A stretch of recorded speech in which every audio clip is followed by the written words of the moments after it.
This week, voices fill the auditorium as the choir puts on their first performance of the year. A broadcast on how students and teachers prepare for testing. Wildcats take on the Storm in the annual Unified Softball game. A recap of the tough football loss against Lincoln Southeast.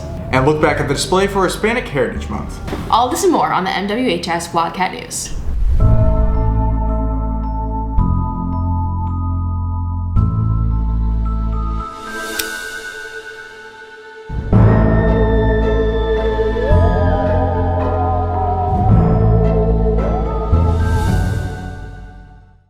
Welcome back, Wildcats. I'm Logan Mosley. And I'm Michaela Potter. On Monday, October 9th, the Millard West Choir had their first performance of the year. Staff reporter Jacob Larson was there and brings us the story.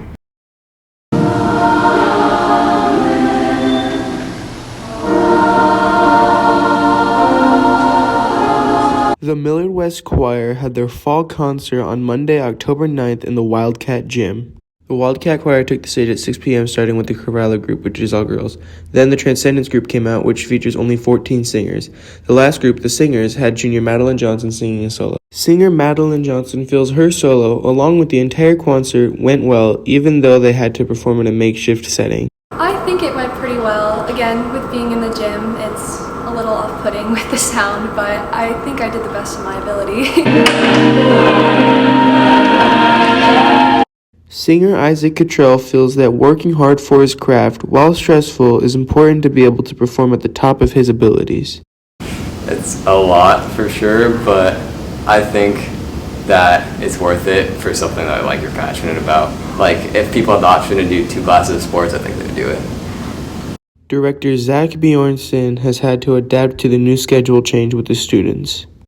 So we have half as much time as we normally would for rehearsing. So we were pretty nervous about that going into the year. Excited about some other opportunities that the schedule change would bring, but that part of it was a little bit unsettling. This has been Jacob Larson for the MWHS Wildcat News.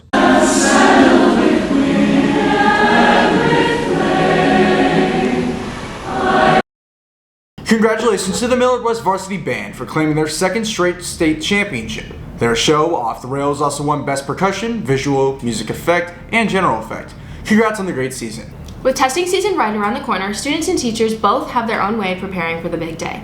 Staff reporter Sam Whitaker and Jackson Easty asked students and teachers what they do to prepare. As cooler temps begin to fall over the metro, students at West not only prepare for fall break, but also start studying for standardized testing.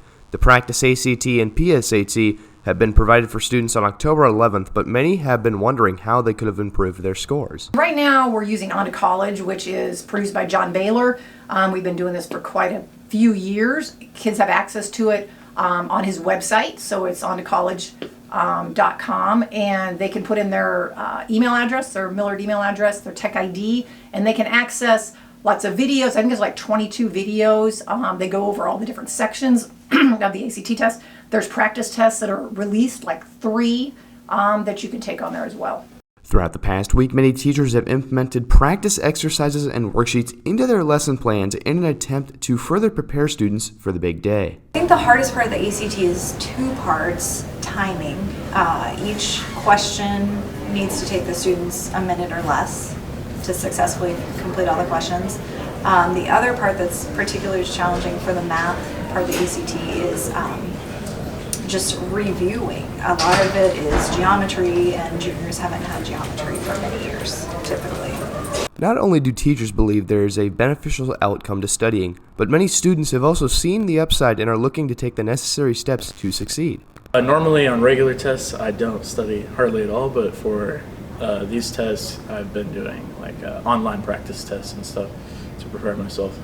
I'm taking the pre-ACT/PSAT for graduation requirements, and so that I have better scholarship opportunities for college. Whether it's a normal core class test, the practice ACT, or the actual ACT, students at West are finding many ways to prepare for what lies ahead of themselves academically. For the MWHS Wildcat News, this has been Sam Whitaker and Jackson Shenzi. Last Tuesday, the Unified Softball team took on the Elkhorn South Storm. Staff reporter Nate Broker was there and has more.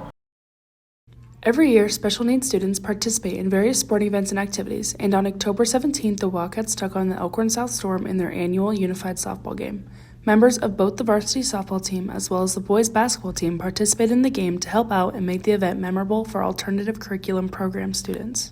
Really, these are the types of things that the students are really going to remember, 5-10 years from now, and those memories are what are important, and they're not going to remember me teaching them, social studies. They're going to remember getting that hit at Elkhorn South in the unified softball game. So we try to provide as many of those opportunities as we can throughout their high school career. As much as the game is an opportunity for ACP students to do something outside of their comfort zone, it is also a way for student athletes to cherish memories with their teammates and make connections among their peers with special needs.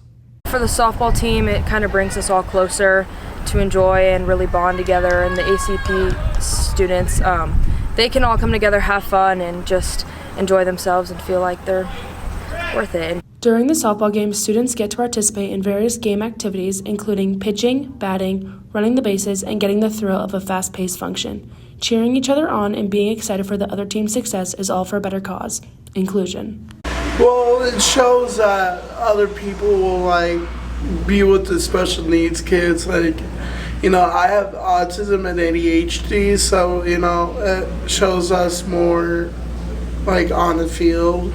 Because my dad played baseball for Bergen, and he was a pitcher, and my dad wanted me to become a pitcher, but I think it won't happen because I'm really good at first base. After a few innings, the matchup ended in an 8-8 tie, and of course, both teams got medals to support their hard work out on the field. For the MWHS Wildcat News, this has been Nate Broker and Delaney Lewick. Winter sports begin Monday, November 13th. This includes basketball, bowling, wrestling, and swim and dive. To participate in the following, you must be completed an online registration, a $65 sports activity fee paid, physical turned into the activities office. It's almost the end of fall sports season. For an overview, we send things over to staff reporter Trey Jokums. As the fall sports season comes to a close, it's time to start shining the spotlight on the amazing performances our Wildcats have had in the past few months. On October 20th, girls cross country finished second in state, with junior Kate Edmeyer finishing fourth, along with Litzy Fredette finishing 14th and Olivia McClem finishing 16th. Boys cross country finished sixth overall in state, with senior Jack Woody topping the Wildcats with a second place finish. October 12th and 13th, Millard West Tennis traveled to Lincoln to compete for a state title. Junior Miles Morang finished 7th in second singles to help Millard West place 10th overall in state. After a long, hard-fought season, Millard West girls golf team battled at state on October 9th and 10th, ultimately finishing 10th overall. After a 7-2 regular season record, the Wildcats secured themselves a 5th seed in the state playoffs and will face Millard North in the first round at 8 o'clock at Buell Stadium. The last time the Wildcats played Millard North, they won 28-21, and following that game, they traveled to Lincoln to play the Lincoln Southeast Knights. Nathan Delaney and myself covered the game. On Friday, October 6th, the third-ranked Millard West Wildcats traveled to Lincoln to play against the Knights of Lincoln Southeast.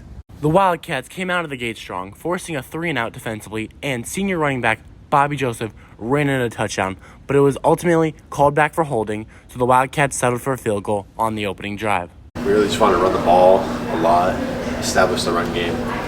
And it worked originally, and then, there was a few questionable calls, and honestly, we just kind of got way too down on ourselves, and we just never really picked it back up. The Knights would respond with a long touchdown drive, capped off by junior running back Cash Butenbach. The Knights would find themselves ahead 7-3 at the end of the first quarter. Defense would dominate all night for both sides throughout the second quarter, and the score at half was still 7-3. Still play fast. We just kind of gotta communicate and stuff to on defense and everything. The third quarter would start strong with both teams finding the end zone. Southeast would start the second half with senior quarterback Owen Baxter throwing a touchdown pass to his freshman wideout Mason Metha. After Southeast scored, West would respond with a kickoff return for a touchdown by senior wide receiver Jackson Williams. On the next Southeast drive, freshman Caden Logan would put the team on his back and find the end zone to put the Knights up 21-10 to end the third quarter. When I got to about the 50-yard line, I was like, man, my legs are gone. So I stopped for a second, gave a little hesitation, and I just fell down behind me, I guess. After a fourth quarter of neither team able to score, the Knights would seal themselves a win against the third-ranked Wildcats with an impressive goal line stand. The Wildcats would fall to 5-2, and the Knights would bounce above 500 to a 4-3 overall record. This has been Trey Jokums and Nathan Delaney with your MWHS Wildcat News. After a 17-11 record, the girls varsity softball team ended their season losing in the district finals. Despite that sad ending to the season, junior Macy Wyman had a great season and was able to tie the school record for the most home runs hit in a single game with 3. Millard West Volleyball would also end their season losing in the district finals to Bellevue West, but despite the loss, they were able to cap off a 21-13 record to end the season. This has been Trey Jokums. I'll send it back to you guys. Thank you, Trey. And just a reminder for any senior athletes that are ready to announce their commitment to a school for future athletic participation, let Ms. Chastain know by November 2nd. Wednesday, November 9th is signing day. I myself am signing to play corner at the University of Nebraska.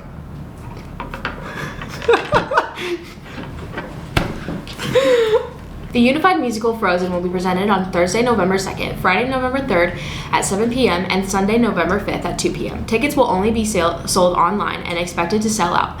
Follow the link in the daily announcements to reserve your tickets. Adults are $15 and students are $7. From September 15th to October 15th, Spanish Honor Society and Justice and Diversity League created a display outside the library for Hispanic Heritage Month. Staff reporter Connor Mahalski has more. Throughout American history, Hispanic Americans have been forgotten and misrecognized. Spanish Honor Society and Justice and Diversity League students at Millard West are doing their part to change this by setting up posters, displays, and activities around the school. So Hispanic Heritage Month starts September 15th and it goes till October 15th, and it's basically just a celebration of the culture, history, and contributions of American citizens with Hispanic descent. Students can participate and learn more about Hispanic History Month by answering trivia questions at a table in the lunchroom. By participating, students can earn a piece of candy and advance their knowledge of Hispanic culture and history. They asked me about Hispanic heritage. They asked me how many Spanish speakers were in America. I answered 65 million, and I found out that it was 54. And then they asked a bunch of other people about questions about Hispanic culture and history affects Millard West students daily. It's in food, art, and language, and Spanish Honor Society aims to focus on how important it truly is to our everyday lives. You know, not every topic is covered in class, so this is like an extra thing that we can do to kind of bring focus on all the different Hispanics that have helped over history, you know, contributed to society, if you will, to civilization, advancing it little by little, trying to get it more, create more cultural awareness, if you will, and to showcase that, again, since we don't have the time necessarily in class, we can showcase certain individuals out there on the board, on the bulletin board. From September 15th to October 15th, it is a great way to celebrate the culture and contribution of Hispanic Americans.